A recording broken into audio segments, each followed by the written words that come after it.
서른 중반의 현수는 매일 아침 거울 속에 자신을 보는 것이 두려웠습니다. 아침마다 울리는 알람 소리는 사형 선고 같았고 가득 찬 지하철에서 누군가와 어깨가 부딪힐 때마다 속에서는 이유 없는 분노와 짜증이 치밀었습니다. 그를 괴롭히는 건 거창한 비극이 아니었습니다. 직장 상사의 무능함과 가스라이팅을 견디는 대가는 쥐꼬리만한 월급, 친구의 SNS를 보며 느끼는 자격지심, 그리고 아무리 일해도 줄어들지 않는 대출이자, 사람들과의 관계도 숙제였습니다. 남들의 눈치를 보느라 거절 한마디 못하고 뒤돌아서서 자책하는 밤. 이런 사소한 칼날들이 현수의 영혼을 매일 조금씩 베어냈습니다. 현수는 생각했습니다.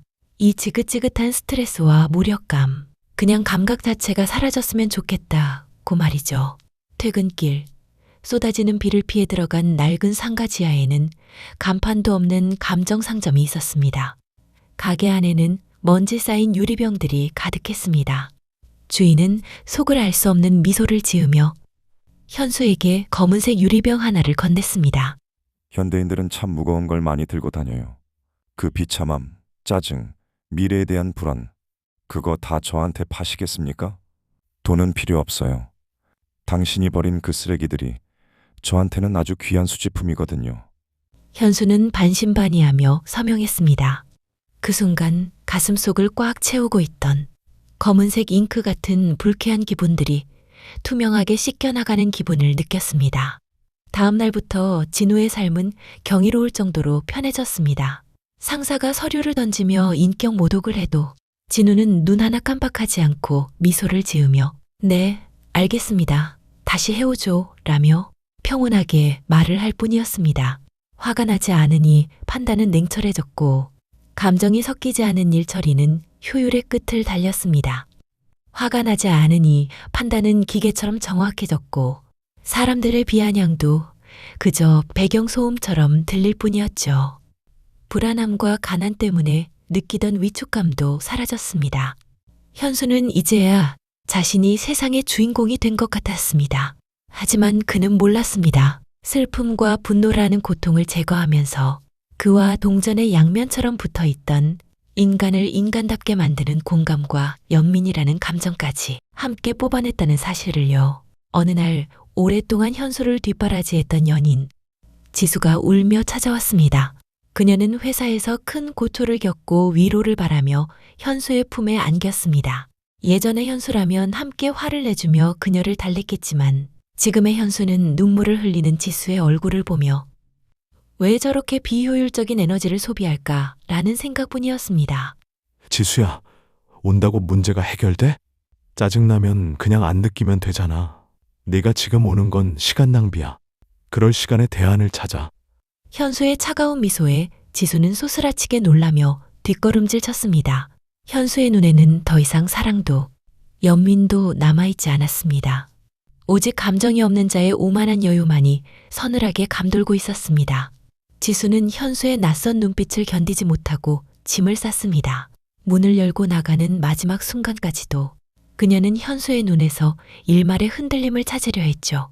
하지만 현수는 현관문에 기대어 서서 마치 흥미로운 다큐멘터리를 보듯 무심한 미소로 그녀의 뒷모습을 배웅했습니다. 현수, 너 정말 무서운 사람이구나. 지수가 떠난 텅 빈 집안에서도 현수는 외로움을 느끼지 못했습니다.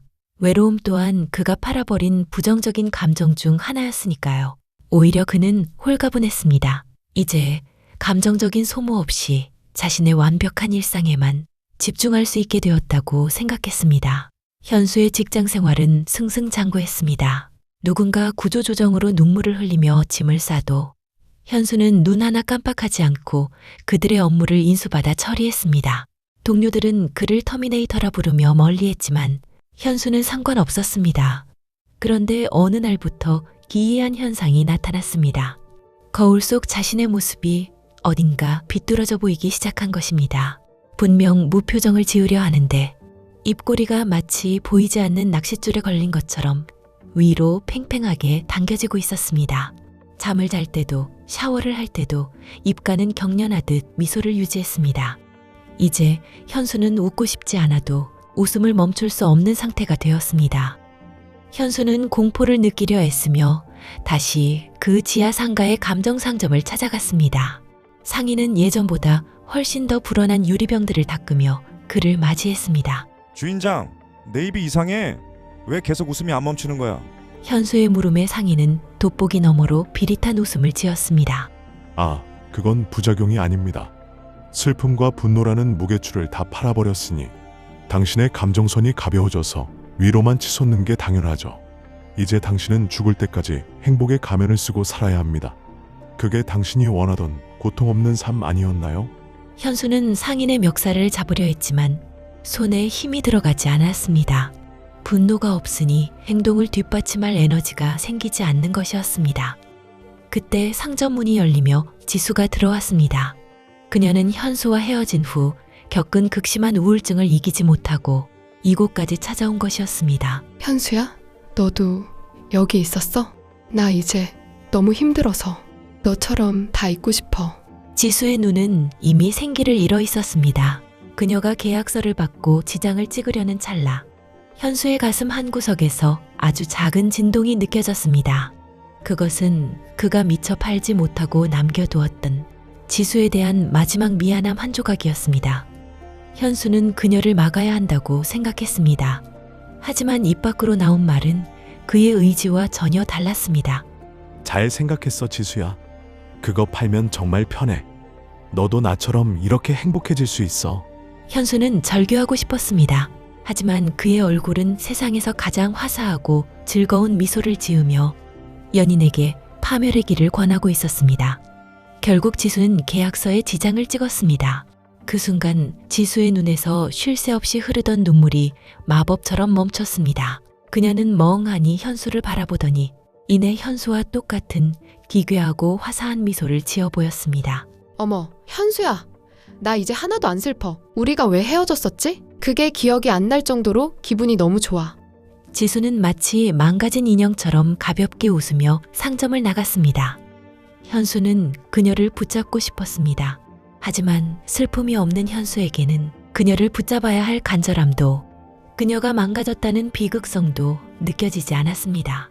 그는 그저 멀어져가는 지수의 뒷모습을 보며 자신도 모르게 박수를 치며 환호했습니다. 속으로는 피눈물을 흘리고 있었지만 그의 육체는 환희에 찬 광대처럼 춤을 추고 있었습니다.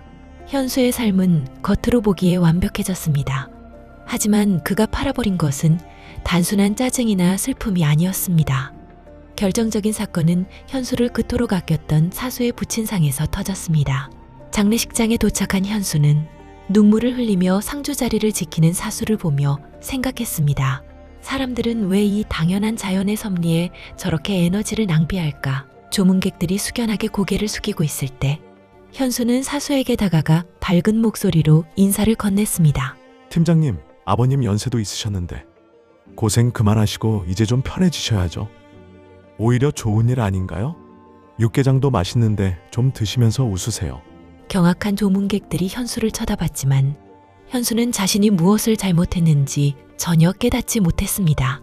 오히려 분위기를 밝게 만들었다는 뿌듯함에 더욱 환하게 웃으며 사수의 어깨를 다독였습니다. 그날 이후 현수는 주변 모든 사람에게서 감정 없는 괴물로 낙인 찍혔습니다. 회사에서 쫓겨나고 친구들마저 그를 소시오패스라 부르며 떠난 지 수개월. 현수의 집엔 전기마저 끊겼습니다. 어두운 방 안에 홀로 앉아 현수는 생각했습니다. 왜 사람들은 나를 미워할까? 나는 그저 그들이 그토록 원하던 스트레스 없는 완벽한 삶을 살고 있을 뿐인데. 그는 거울을 보며 억지로 입꼬리를 내려보려 했습니다.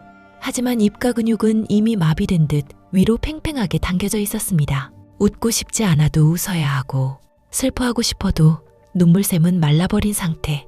현수는 문득 깨달았습니다. 고통이 사라진 삶은 천국이 아니라 아무런 색깔도 소리도 없는 투명한 감옥이라는 사실을요.